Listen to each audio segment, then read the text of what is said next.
Hello, and welcome to Sailing Solo at 70. I'm David Fansler. It's been, 18 months since the Coast Guard sank Dragonfire, and I thought I'd catch you up on what's been going on in the year 2025. I haven't posted anything since 2024, so I guess those that care may be a little interested in what's been going on. In January of 2025, I submitted a claim to the U.S. Coast Guard Legal Services regarding the sinking of Dragonfire and provided full documentation from my viewpoint of what happened. I was rather amazed when about 10 days later I received a note from the Coast Guard stating that, they weren't responsible for the sinking of Dragonfire and denied my claim. Well, this kind of left me buffaloed as to why they would claim that they had no responsibility at all for the sinking of Dragonfire. And so I started submitting FOIAs, Freedom of Information Acts. Boy, you talking about pulling eye teeth. Those things are ridiculous to get anything out of. One of the first things I asked for was the after action report, which my understanding is something that the Navy uses, and I figured the Coast Guard used them too. It's a full report as to what happened after the action took place, the sinking of Dragonfire. I was told that there was no after action report, and after a period of time, I was finally given a case report, which turned out to be really interesting reading, and it was easy to see why the U.S. Coast Guard assumed no responsibility for the sinking of Dragonfire. There was a lot of information in that report, but there was a lot of information that was left out of that report. As an example, there was no mention of the fact that the U.S. Coast Guard cutter Sailfish had two P6 pumps, which are the standard gasoline pumps that the Coast Guard uses, that they had two pumps on board Sailfish, and neither one of them were reliable. One of them wouldn't work at all, and the other one, it ran once and that was it. Other things that were in there were misleading. Not outright untruths, but they were misleading statements. I next asked for the deck logs for the U.S. Coast Guard cutter Sailfish. As I understand it, the deck logs is a very accurate diary, if you will, of every action that the boat takes. Every course heading, every change in speed, what the conditions were, everything that can be imaginable is recorded in the deck log. Again, from the Navy standpoint, I was told that if there's ever an incident where a Navy ship collides with something, that they go back to the deck logs to examine exactly what the boat was doing when it collided with something else. After a period of time, I received the deck log comments, which is sort of a watered down version of the deck logs themselves. It doesn't have all the detailed information about speed or headings. It's just sort of a summary, obviously, of what was going on. I also filed an FOIA requesting the transcript of the radio transmissions between Dragonfire and Sailfish and the U.S. Coast Guard in Norfolk. That was flat out denied. They were not going to give that to me, which is interesting because there's some things in there that are important. For an example, in a phone conversation with the co-owner with the Coast Guard in Norfolk on the land, he instructed them to remind me of the emergency tiller. The emergency tiller goes through the deck floor down to the rudder post and would have secured the rudder so that it wouldn't have been flopping over. The Coast Guard never passed that information on to me, and in the heat of things, I simply forgot about the emergency tiller. Another thing I asked for was the service records for the P6 pumps. Never heard a thing back on that until November. And that was like 6 months after I had posted that FOIA. And I got an email one day from the Coast Guard saying, hey, we just ran across this FOIA request and wanted to let you know that we're going to submit it. And I asked them, in an email return, thank you for doing that, but what happened to it 6 months ago? Oh, it got lost, and so we're submitting it now. Well, this is the 20th of January, and that was in November, so it's been 2 months, and I've not heard anything back from that. The pictures that I submitted to the insurance company from my Samsung phone has metadata on it, which records the location and the time that pictures are taken or videos are taken by my phone and by your phones as well. I didn't have the software at the time to pull the metadata off, and the insurance company was kind enough to pull the metadata off of the pictures and videos that I had submitted. With that and the deck log summary, I was able to put together a pretty good picture of the time frame of when things were happening. Now, I have to tell you that the time frame that was in the deck log summary from the U.S. Coast Guard cutter Sailfish did not always accurately portray what was going on. I'll give you an example of what I'm talking about.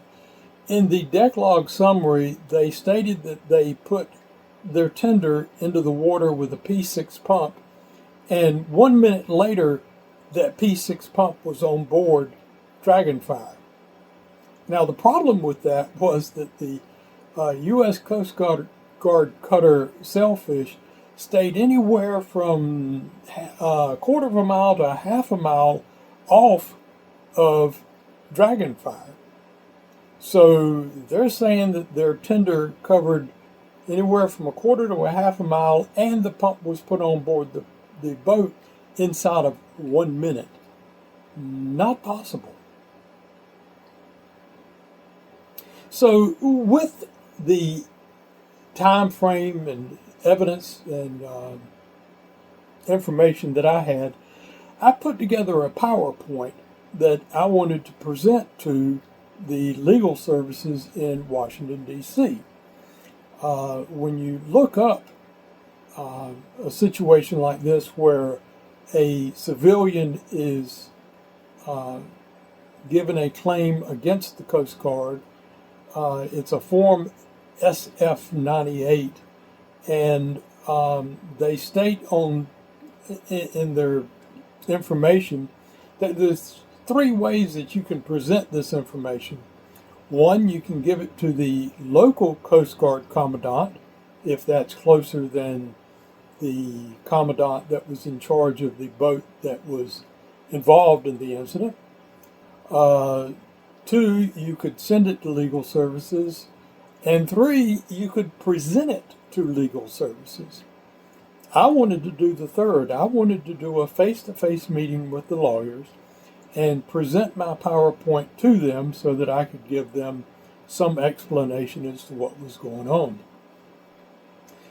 I was told that, no, they don't do that. And I replied, well, it states in information on the web that you do. And they asked for the document, and I sent it to them, and they replied back, no, in this case, present means that you just give it to us. You don't get to come see us. I didn't agree with them, but, they were holding all the cards at that point. So on August 22nd, I sent my PowerPoint to the legal services in Washington, D.C. I waited a couple of weeks and sent an email in asking when I could expect to hear something back. And the response was that I would hear an answer back by the end of September. Well, if you're in the U.S. and you're not dead, you know what happened at the end of September. The U.S. government was shut down. So for a month, they didn't do anything. So a week or so after the shutdown was over, I sent them an email and asked them what the status was. And they told me it was being worked on. And they gave me no date as to when they expected to have an answer for me. Well, that was encouraging. At least it wasn't 10 days and no, we're not going to do anything for you. So I am hoping that with them taking as long as they are, as I said, this is January 20th, that they have held investigations. I'm hoping that they have interviewed people within the Coast Guard that were involved in the whole mess.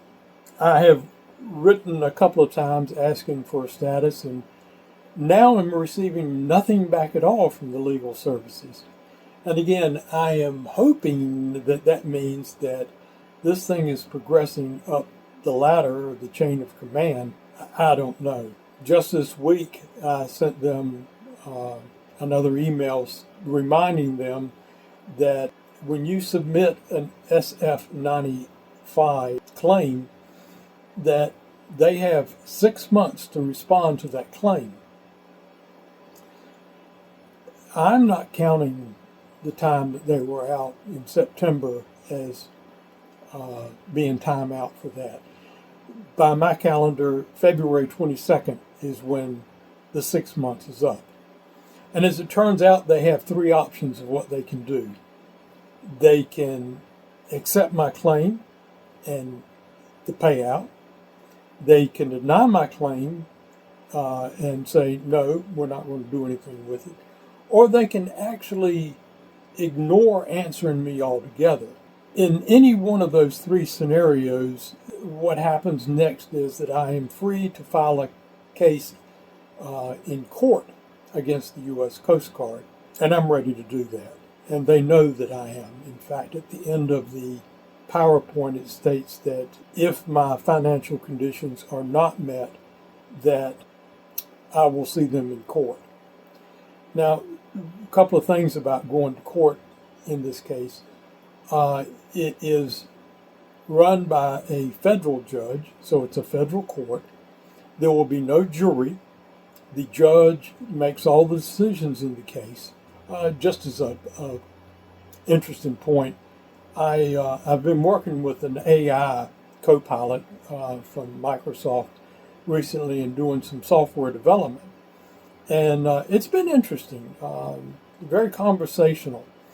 And so I submitted the PowerPoint to the AI and asked it what it thought. And it stated up front that it could not give any legal advice, but that it felt like that I had presented my case in a very clear, concise way, not with emotion, but with facts, and pointed out how the Coast Guard broke their own, not rules and regulations, but their format for doing things. And I'll talk about that more later. So what I want to do now is to present the PowerPoint to you, and I'm going to narrate and let you see what you think my case is. So let's take a look at the PowerPoint. Okay. So there are certain things that have been redacted from this, such as locations of where Dragonfire may be, and also what monetary settlement I'm asking the Coast Guard for. So it just starts off, this is a plain Jane type thing. I don't have anything fancy on it. Starts off just talking about the sinking of Dragonfire, or what the title is. I give a little bit of history about Dragonfire, that it was purchased in Greece, and I and another person, the owners, and what kind of boat it was, and that I sailed it solo from Greece back to North Carolina. I point out that on the last voyage of Dragonfire that I left Little Washington, North Carolina, or just Washington, North Carolina, on July 8th, and I exited the Albemarle Sound on July 9th at low tide under the Mark Bass Knight Bridge, which takes you out through the Oregon Inlet, which is a nasty piece of work. You can find a number of videos on Oregon Inlet. After clearing Oregon Inlet, I headed north, running just under the Genoa. It didn't have the mainsail out. There was a strong following wind and large swells that were propelling me along at 7 knots just with the Genoa, just about ready to go climb in bed. But somewhere just after midnight, there was a large swell that hit the back of Dragonfire, and all of a sudden the steering went away. After verifying that the damage wasn't anything critical that was going to cause me to sink, I dropped my anchor at about 1 a.m. in the morning and went to bed. And I got up about 7 o'clock later that morning. So I examined the steering and found that basically all of the members that held the rudder shelf together had broken. These parts were made out of 1/2-inch plywood. They were, I don't want to say they were epoxy to the boat. They were put in place with a gray caulk of some sort that has very high, strong adhesive properties. But looking at this picture, you can see the rudder at the bottom. As you go into the hull of the boat from the bottom, there's the lower rudder bearing. Then there's a tube, the fiberglass rudder tube, that ends above the water line, and this is what keeps the water out of the boat when you've got this hole in the bottom of the boat. And the rudder post comes up through that and attaches to the quadrant, has a cable on it, and it turns the boat, turns the rudder. So it was the upper rudder post support and upper rudder post that broke away from its mounts, and that's why I didn't have any steering. I had a fair amount of plywood on board the boat, and so I made repairs the best I could with what I had. I scabbed it back together with screws. I wasn't relying on epoxy or anything. Everything I did was screwed together. And so finally about 10 a.m. I pulled up the anchor and started underway again. My repairs only lasted about an hour before the upper rudder post support broke loose again. And I decided I had done all I could do to it. So I dropped the anchor again.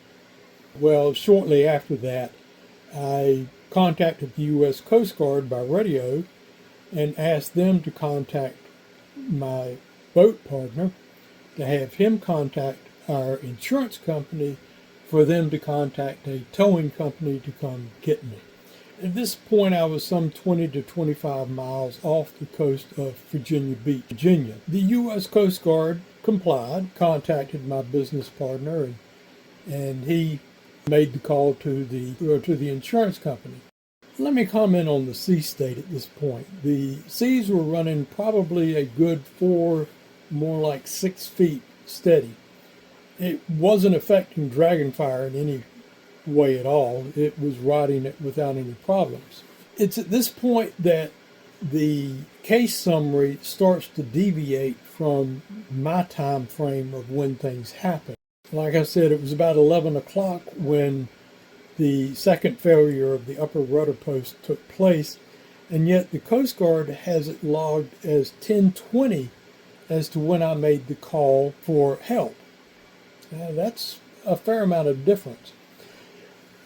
After they took my call and called the boat co-owner, they started making pan calls that were time-stamped at 11:13. Now, that's more in line with what I had for an understanding of when I had called them. They would call me about every 30 minutes and say, "How you doing?" And I said, "I'm doing fine." It was around the 1400 hour when they called for their regular checkup and asked me how I was doing. And I told them, just as a point of information, not that I was in any trouble, that I was taking on a little bit of water. Well, you would have thought that I had declared Mayday, Mayday, Mayday.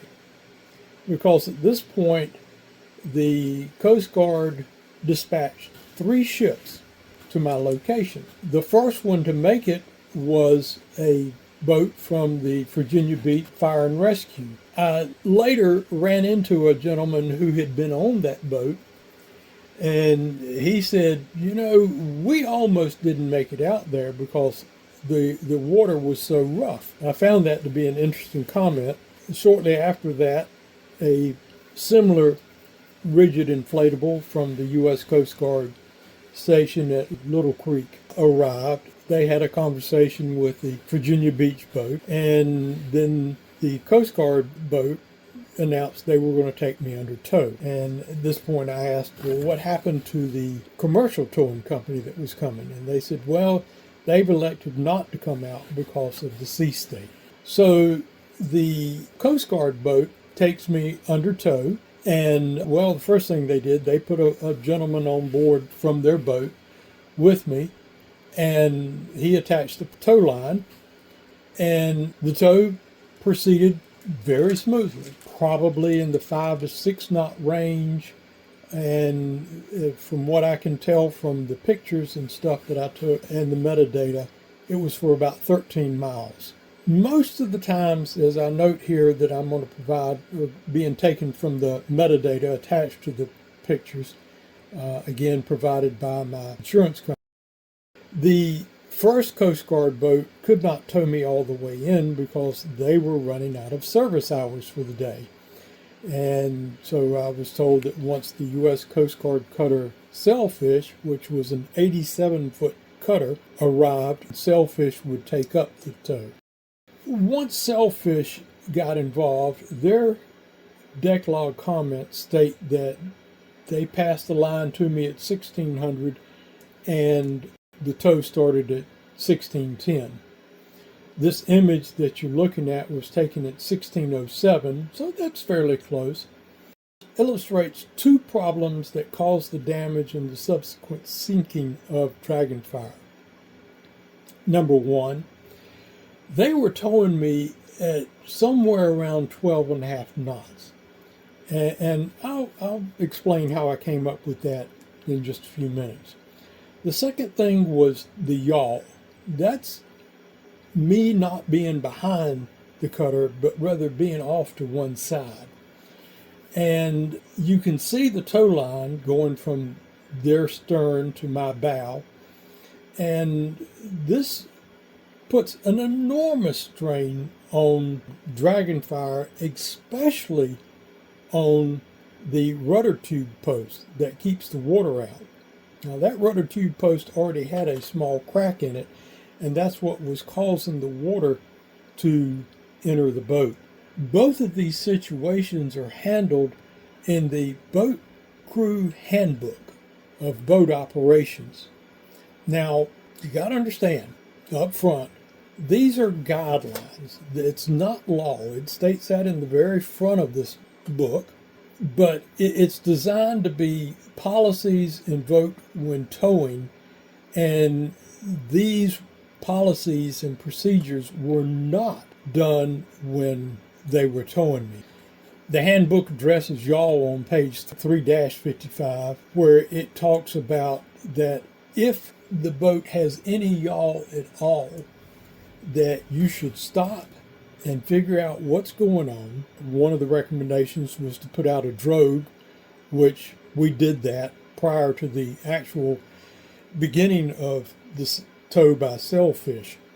I offered the Sailfish master a way to reduce the yaw, and he said, oh, that would be wonderful, but you've got to stay on the radio while you do it.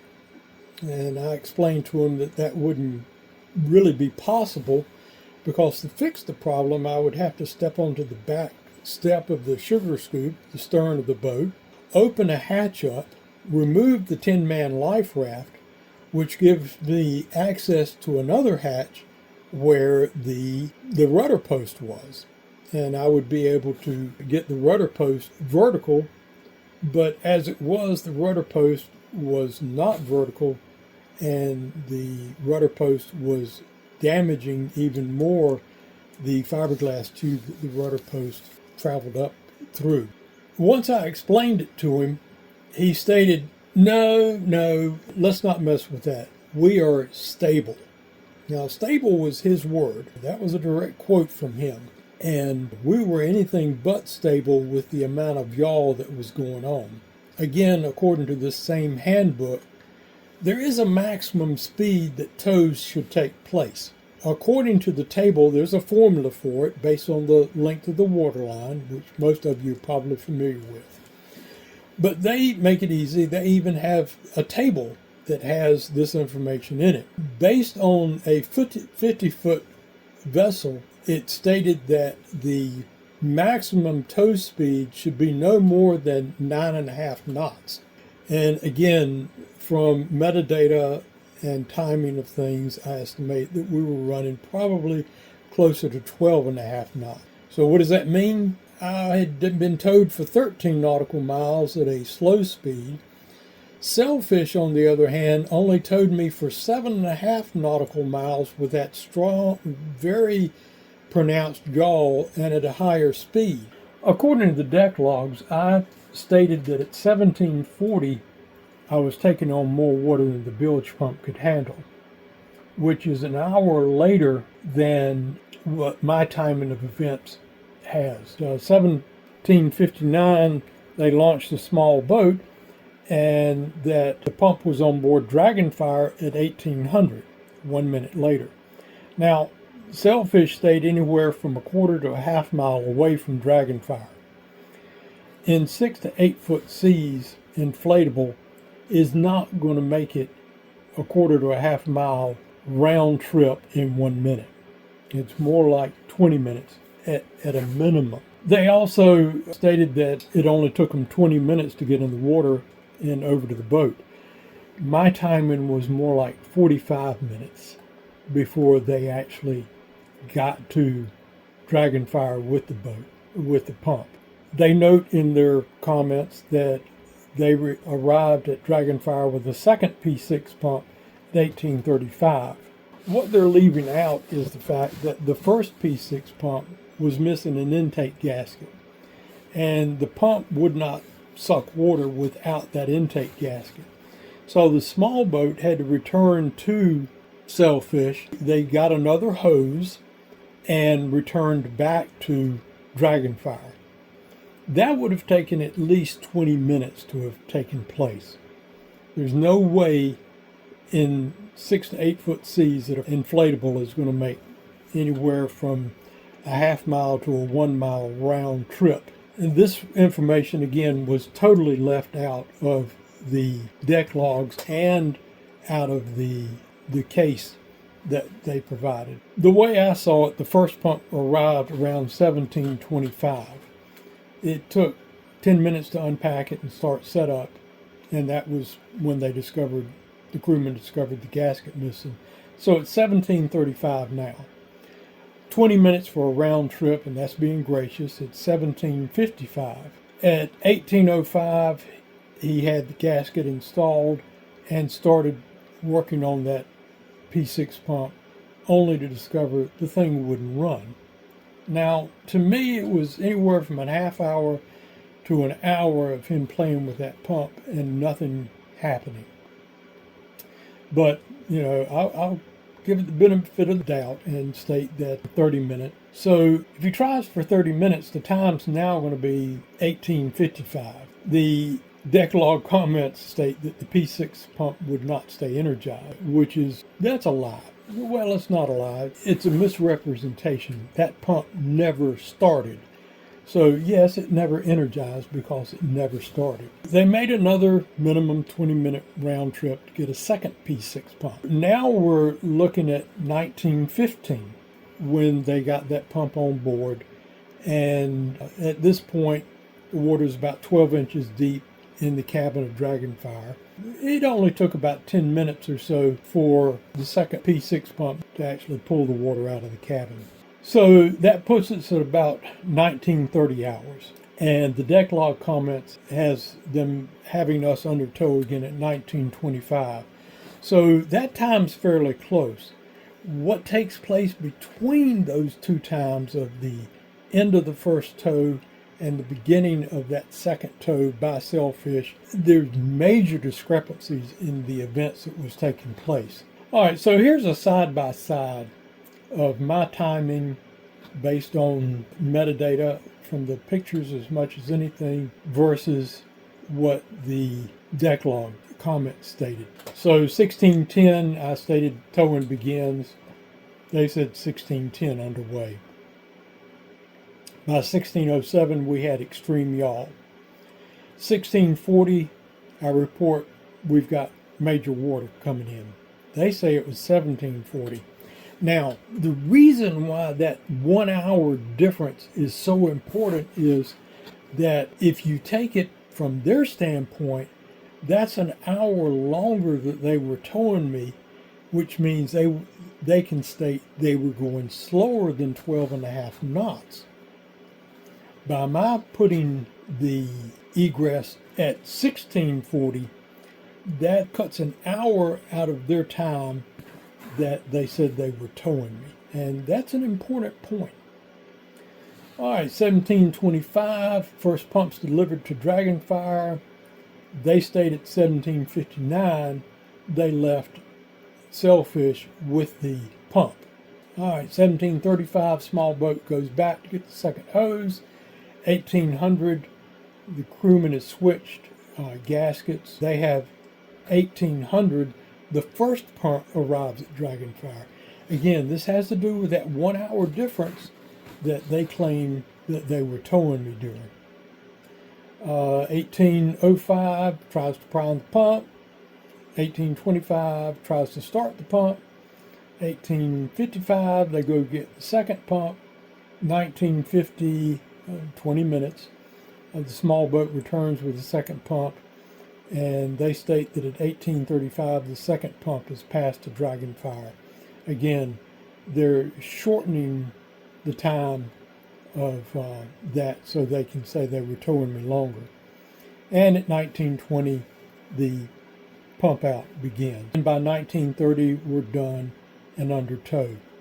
Now, here's a look at some of the things that I developed on this chart. The lettering is kind of hard to read, but there wasn't any easy way to get this. But down at the bottom, I had shot a video with the underwater lights. The next one says I anchored it, that was 710.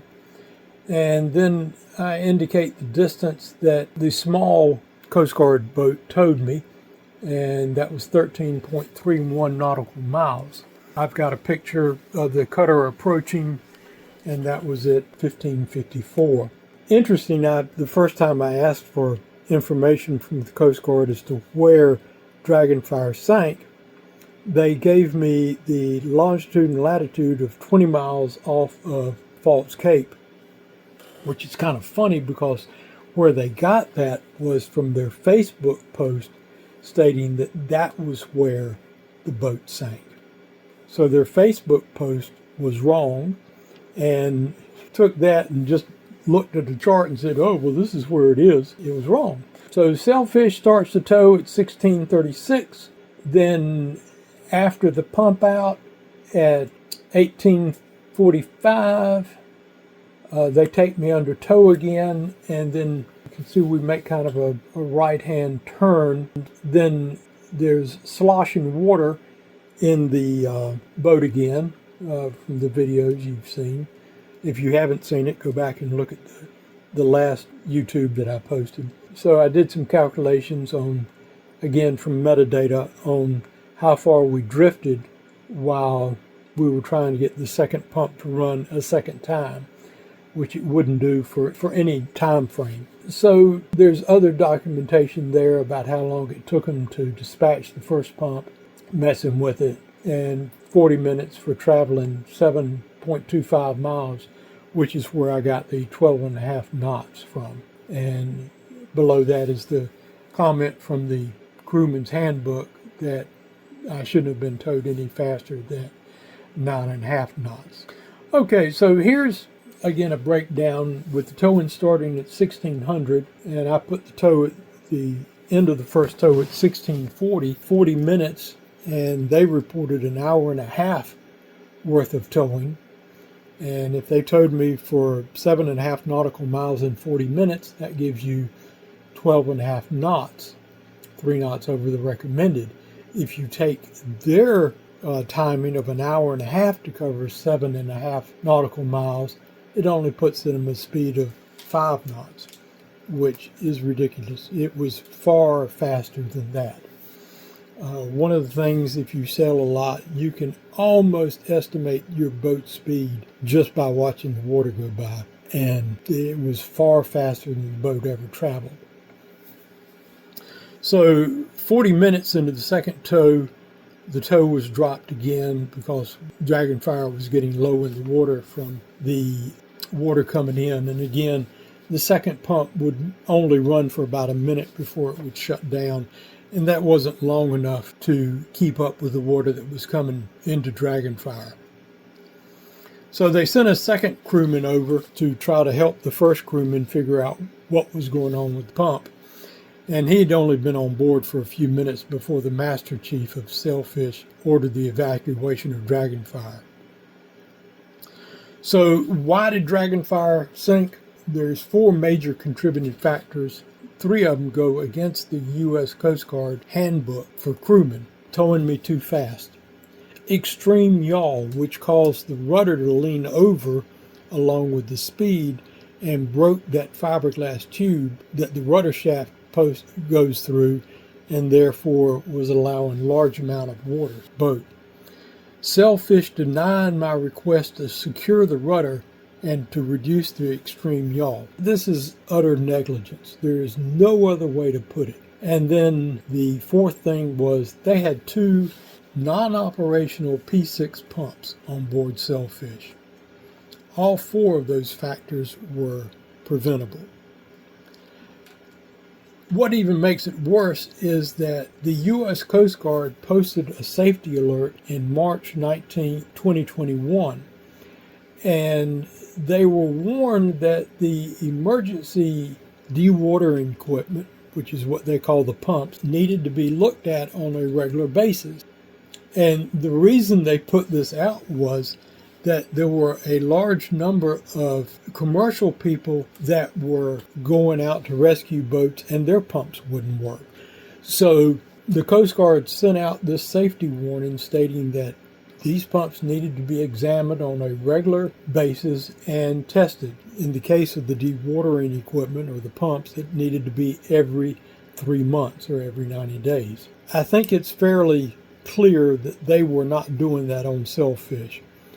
To have a pump that was missing a gasket and wouldn't even start, and to have another pump that would only run for a minute before it would shut down, this is negligence, dereliction of duty. I mean, there's no other way to put it. And again, I bring up the fact I asked for those service records for the P6 pumps and never received it. Here's a copy of the Marine Safety Alert. That's the entire length of it, and you can read it at your leisure. Misinformation, left out information, and cover-up by the Coast Guard.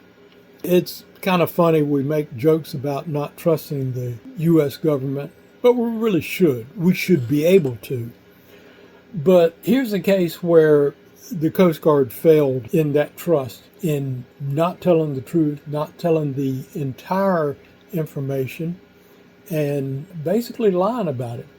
This is a post from the U.S. Coast Guard on Facebook. This was posted the next day. It stated that I lost steering, which was true, and implied at the same time that the flooding from the rudder post was taking place, which is false. It was not then that it took place. It was quite a number of hours later. They go on to state that I made a distress call.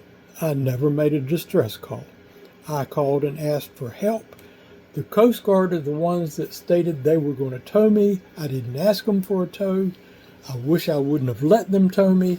because I would have been fine otherwise. And this is the information about the location of Dragonfire based on Facebook post. The full case report is duplicated a number of times in the report that they gave me. And it's funny because there's differences between almost every post from the first post. There's no mention of the second pump being put on Dragonfire. Now that's in the declog comments, but it's not in the case report. There's no mention of the failure of the first pump. Again, that's in the declog comments, but not in the case report. I love this one. The reason for sinking was that the crew could not keep up with the amount of water egressing into Dragonfire.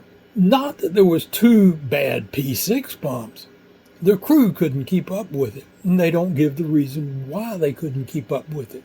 It's doubtful that the declog comments are ever reviewed by anybody of significance, and that's why they leave out a lot of information on how it was all handled. If I had the actual declog, it would be a different story.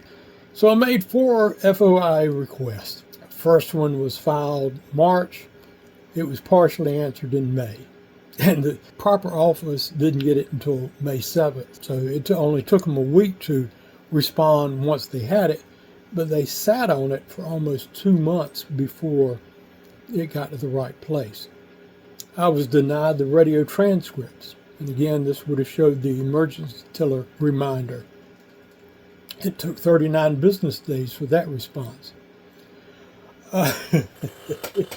While I was waiting on that, I called the commandant of the Norfolk Coast Guard station to see if they could help speed up my request. Well, they really couldn't do anything, but I never talked to the commandant of the Norfolk station. I talked to someone who was basically, I guess, her secretary. And she was in meetings, and so he wasn't going to bother her. And he stated he would see if he could find somebody that could help me. And he comes back a little while later, and he gives me the name of a lieutenant commander, and I've redacted that. I'm not going to post names. And he was in the FOIA offices. And so it was like, all right, well, this is great. So I call this guy, and he answers immediately. And I told him that who I was and what I was after. And he says, where did you get this number from? And I explained it was given to me by the commandant's office of Norfolk. Well, don't you ever call this number again. Click. And he hung up on me. So anyway, the second one that was for the service records, the FOIA, was never answered except 6 months later.